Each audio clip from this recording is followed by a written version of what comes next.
Allez, on continue. Yudbet Amoud Aleph. On était donc dans la confection du berceau de Moshe Rabbeinu. Et on a vu hier qu'elle a confectionné un berceau de gommé. C'est quoi gommé? À l'intérieur, il y avait du ciment et à l'extérieur, il y avait du goudron. Alors, on dit pourquoi elle a mis du ciment à l'intérieur et du goudron à l'extérieur? Pour pas que cette sadique, il sente la mauvaise odeur, il soit. Après, on a dit, au début, la Gemara, elle a dit, pourquoi elle a fait un truc aussi peu cher, quoi, comme ça? Comme on a dit, quand nous, on achète des trucs pour les enfants, on achète des choses beaux, Mickey, très jolies. On a dit que les tzadikim, chavivin mamonam, yoter migoufam, l'argent pour les tzadikim, elle est plus chère à eux que leur corps. Et là-bas, parce qu'ils l'ont acheté et ils l'ont acquis avec honnêteté. Et quand ton argent, tu l'achètes de manière honnête, c'est plus difficile de le sortir. Alors que quand tu vas et tu fais du CO2, du CO4 et du CO3 et tu fais n'importe quoi, là tu peux faire le barbour. Il n'est pas à toi, tu es un voleur. Tu peux maintenant gâter les autres avec l'argent des autres. C'est facile, c'est pas ton argent. Et j'ai amené hier l'histoire, encore une fois, de mon grand-père, notre grand-père paternel, d'accord, quand il a eu du mal à donner son argent, et à la fin il a donné le chèque, il avait dit au rab de venir, c'est là ce qu'on a raconté hier. On va pas revenir sur ça. Et ça va? Bah oui, c'est mon cousin Germain, Mickaël. Eh oui, Vous savez, Myriam? Des mamans. Il des mamans. est intelligent, lui. Eh oui. Ah là. J'ai décidé. Non, mais ça y est. C'est enregistré, hein? Écris là. C'est enregistré? Tu sais comment je fais, moi? Tu sais comment je fais? Un coup de fil. Ah non. Un mois, tu l'entends pas. Un mois, tu l'entends pas. Ne m'oblige pas. Ah, j'appelle Pupus tout de suite. Hein. Il y a quel qui sait le calmer. Oh là là. Top, d'accord. Alors, on fait les Mefarshim aujourd'hui, si ça vous dérange pas, mon sadique, un peu de Mefaresh, d'accord. On l'a pas fait hier. Merci. Alors ici, mais Toldot Yitzhak, il explique pourquoi est-ce qu'elle a fait ça. Pourquoi est-ce qu'elle l'a mis dans le berceau et l'a jeté elle l'a posé dans le Nil. Et il dit dans Toldot Yitzhak, Mishum Shamra Kaderesh Shamra Agar. Alera Bemot Ayeled. Elle s'est dit, au moins je verrai pas la mort de mon fils. Puisque finalement, et d'ailleurs on a vu que même Amram, lorsqu'ils ont dû jeter Moshe Rabbeinu dans le Nil, il a frappé la tête, entre guillemets frappé, il a tapoté la tête de Myriam, parce qu'il a dit, où est ta névoie, où est ta prophétie? Tu avais dit qu'on allait donner naissance au Mashiach, au sauveur des Juifs, des Israël, et maintenant on va le jeter dans le Nil, il va mourir. Où est ta prophétie? C'est un manque de métaphore. Mais elle, c'est un manque de rien, c'est un manque de Amram. Oh. Amram. D'accord. Capitez-le. À l'inverse, Myriam, elle savait que sa prophétie, elle était entière et complète. Elle était juste. Juste. C'est sûr que ça va se passer comme ça. C'est qu'il a écrit Bate, Tatsev, Achoto, Merachok. Elle est restée pour voir. C'est sûr qu'il va y avoir quelque chose. Impossible. Lui, il s'est dit peut-être que l'homme Israël n'est pas méritant. Ça sera une autre fois. Ça sera dans 100 ans. Hier, j'ai vu. Alors, où j'ai vu ça? Ah oui, je sais où j'ai vu ça. Ce sera le coup peut-être mercredi ou soit Shabbat, je sais pas, on verra. Je sais quand je l'ai fait celui de Shabbat ou mercredi. Mais il y a eu des dates, vous savez, pour la venue du Mashiach. Oui. Il y a eu des dates. Ouais. Il y a des dates, maman, il y a eu des dates. La dernière. Comment? C'est fou quand je vois des gens qui disent non, il va venir. Non, t'as pas compris ce que j'ai dit. Il y avait. T'as pas compris. Il y a eu des dates. Où c'était propice. Par exemple, je l'ai vu hier en 5000.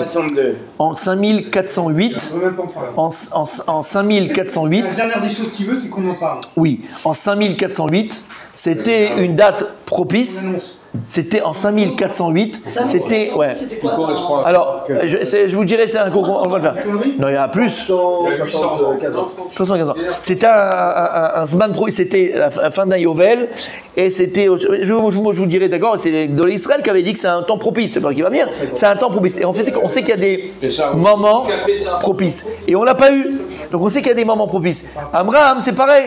Et peut-être c'était le moment avec. On n'est pas méritant. Il y aura une autre date, il y aura une autre fois. D'accord? Bien fait. Mais dans ce que je ne vais pas là, elle a cru donc qu'il allait mourir comme Amram. Oh, exactement. Vous avez dit il n'y a pas longtemps. Oui.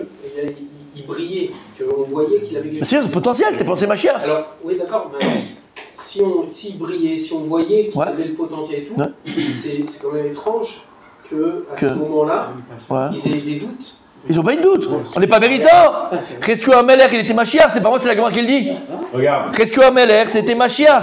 Et pourquoi Hachem, il n'a pas fait Mashiach? C'est que quand il a guéri, il n'a pas fait une Shira. C'est pas moi, c'est la Gemara. Il avait le potentiel en lui. Il a fait. J'ai oublié, je vous dire hier, Mechila, j'ai oublié de vous dire hier, tu vois, j'ai dit, il faut le dire, C'était, non, c'était la Iloula du Pele Yoetz. C'est jamais trop tard, on a encore le jour à coller.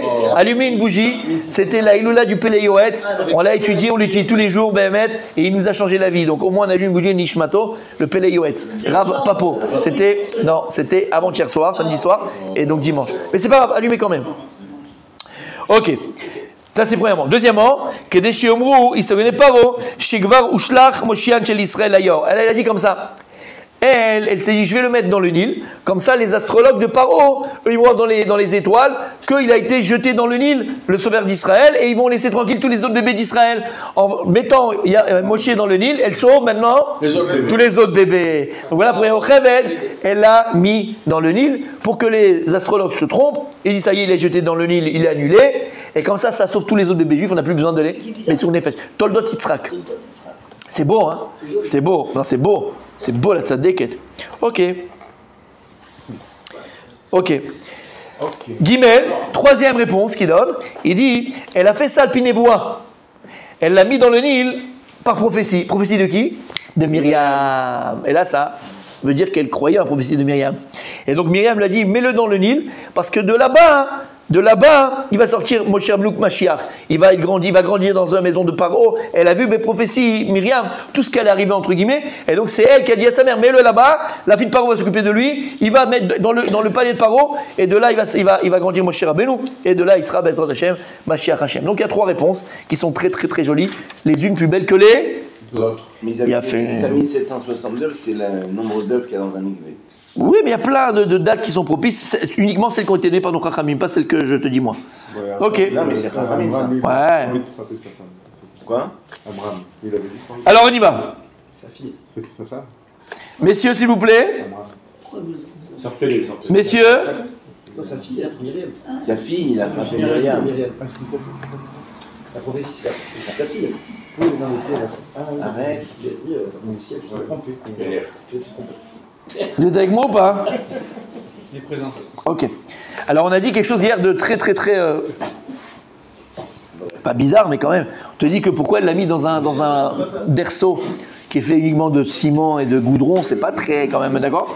On dit pourquoi, hein, c'est pas cher, et ils font très attention à leur argent. Et donc on te dit, plus que ça, la phrase, c'est Chavivin, pour les sadikim, Chavivin la em mamona, l'auteur migoufam.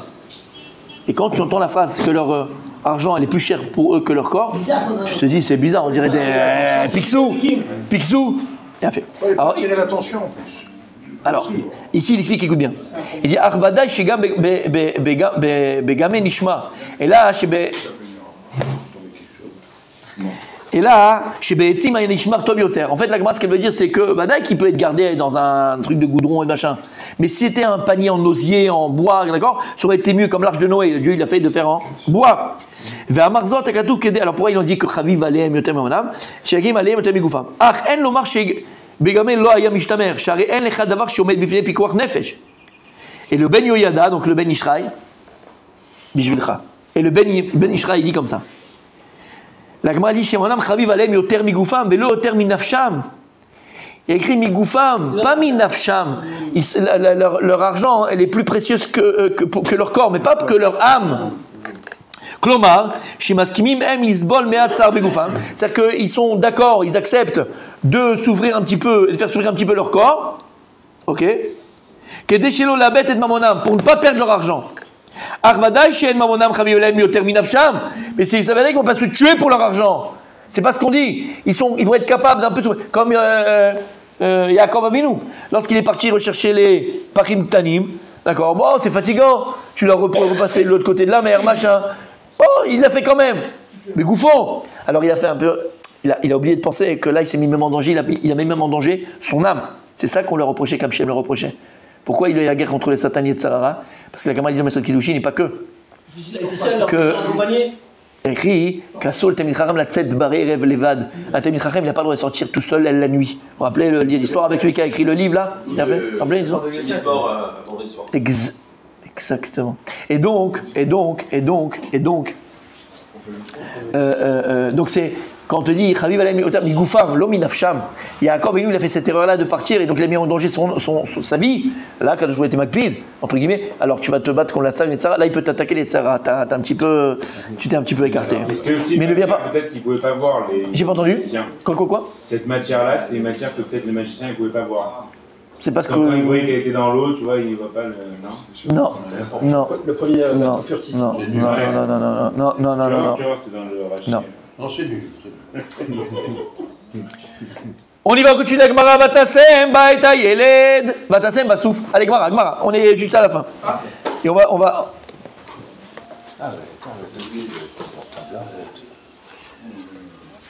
Je peux rien faire. Allez, on y va.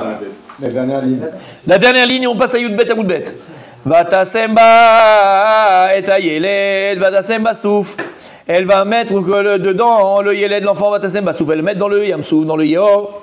Marloket Amoraim, c'est quoi Basouf? Rabbi Lazar Omer, Beyamsouf. Donc c'est Yamsouf. C'est quoi le souf? C'est Beyamsouf, c'est la mer. Des gens. La mer rouge. La mer des gens. La mer des gens, Yamsouf. Ah, c'est la mer des joncs? Oui. Et pourquoi c'est Yamsouf alors? C'est comme ça. Basouf, c'est les gens. Pas des gens. Des gens. C'est gens. Donc Beyamsouf, dans le Yamsouf. Mais Rabbi Shmuel Barhamani Yamar, Rabbi Shmuel Barhamani dit, on tourne la page. C'est des gens, c'est des plantes. Agam. Elle l'a mis dans le Agam. Al-Sfat Ayeor. Elle l'a mis, c'est quoi Al-Sfat Ayeor? Sur le bord. La berge. Sur la berge du fleuve. La berge c'est le bord? Oui, mais pourquoi il y a marqué lac? Rien. Agam, c'est un lac? Non, c'est pas un lac. Agam, c'est une étendue d'eau. C'est une étendue d'eau, exactement. Agam, c'est une étendue d'eau. Mais c'est pas d'eau courante. C'est une étendue d'eau, on te dit. Quelle qu'elle soit.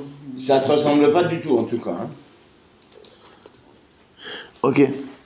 Parce qu'ici, il te pose la question, il te dit, mais attends, mais le Yamsouf, c'est pas quel rapport avec le Nil? En fait, ils te disent qu'il y a une embouchure, à un moment donné, le Nil et le Souf, ils se touchent. Un confluent, exactement. Donc c'est ça qu'on dit Basouf. La mer des joncs et le. Très fluent, lui. Et le Nil. Entre Yamsouf et le Nil. Et un autre, il dit, c'est quoi Bergam, donc dans Sfat Yeor, sur la berge du Yeor, vraiment au début. D'accord, et pas au milieu. Là où il y a, vous savez, où il y a les canim, les bambous, les machins, là-bas, les gens. Kéditiv, Kané, Basouf, Kamelou. Comme écrit dans le verset dans Yeshaya, Kanim et Souf, c'est Areva Daka, c'est la Rava Daka. Kamelou, Yabashou Benaflou. Ils ont séché, ils sont tombés. Vateret bat parole, Ichotz ala Yeor. Il y a écrit que la fille de Paro, elle est descendue pour se Douché. laver dans le Yeor. Trempé. On ne sait pas ce que ça veut dire. Amar Rabbi Yochanan, Mishou Rabbi Shimon ben Yochai. Après, on fait les Mefarshim. Il a dit Rabbi Yochanan, nom de Rabbi Shimon ben Yochai. Il n'y a pas écrit Bar Yochai. Bar Yochai, bientôt. Mais ça, c'est l'araméen. Ben Yochai. C'est en hébreu. Vous vous rappelez qu'est-ce qu'on a dit quand c'est ce qu'il était Ben et quand il était Bas? Ah, la grotte, avant la grotte. Avant c'est Ben, après c'est Bar. Il a fait merde. On a expliqué pourquoi, je peux vous rappeler? Non, vous ne vous rappelez pas? C'est pas grave, on fera plus tard. Alors il dit comme ça, Rabbi Yochanan, Mishou Rabbi Shimon ben Yochai. Mais la metche Arda lichotz migilgulei avia. Ça vient t'apprendre qu'elle est descendue pour se laver de la saleté de la avoda zara de son père. De qui son père? Pharaon. Et donc, on vient te dire qu'elle est partie se convertir. Alors, tous les jours, tout le temps, quand tu es à Pessah et tu es là à raconter les histoires où tu arrives à Parashat Shemot et machin, d'accord, tu viens, tu dis, ouais, qu'est-ce qu'elle faisait là-bas, qu'est-ce qu'on dit? Enfin, regarde Rachid, mais Rachid, oui, c'est qu'elle est partie pour se faire guillorer. C'est la Gemara. Le mécor de tout ça, c'est Gemara dans son tas. Partir à la mer, on n'a pas passé en question. Mikvé, ça dit Mikvé. Elle a pris sur elle le rôle Malchut Shamaim, et après elle se rend pour Mikvé. Un guerre, pour que la conversion, elle soit totale et complètement, il faut que se trompe au Mikvé. Il était pur la fille Moshe. La Batia. Et son père, il savait qu'elle s'était convertie. Bien sûr. Non. Comme Trump. Vadaï. Tu savais? Tu sais que c'était un hébreu, mon cher Rabbeinu. Mais Vadaï. Batia. Vadaï. Ah, que sa fille s'est convertie? Oui, il savait très bien. Pourquoi t'appelles sa fille Batia? Non, c'est pas lui qui a appelé. C'est Hachem qui l'a appelé Batia. Ah, Batia. Je connais pas. Si. Mustafi. Ouais, il avait un nom, mais bon. Moi, je connais pas, j'ai dit. Paro, il savait que sa fille allait. Ce que je viens de dire. Il savait qu'elle s'est convertie. Donc, avec ça, Rabbi Yochanan, Mishou Rabbi Shimon ben Yochai, la Metcher, Dalichos, Migul, Lavia. C'est d'apprendre qu'elle est descendue pour se laver de la vodazara de son père. Parce qu'à l'époque, c'était quoi? Être, entre guillemets, juif ou hébreu. C'était prendre sur soi le joug divin, qui est un Dieu. Vechenou Omer, et comme ça, il y a écrit dans le verset dans Yeshayahu, Imra Chatzachem et Tzoat Benot Tzion, c'est Akadosh Baruch Hu, il vient laver et nettoyer la saleté des filles de Tzion. De quoi on parle ici? Qu'Akadosh Baruch Hu, à la fin des temps, il va enlever les péchés de Bat Tzion, de Yerushalayim. Et donc c'est ça que ça fait référence quand elle est partie Lichotz Bayeor, elle a enlevé ses péchés Kaviachol, d'accord, et rentrer dans le Ol Malchut Shamaim d'Akadosh Baruch Hu. Venarotea olchot, il y a écrit dans le verset, et ces sujets, ces jeunes filles, ces suivantes, elles marchaient après elle, Aliad Ayor, à côté du Yor. Il n'y a pas écrit qu'ils sont rentrés avec elle. Aliad Ayor. Amar Rabbi Yochanan, en alichazon, elle a les shon mita.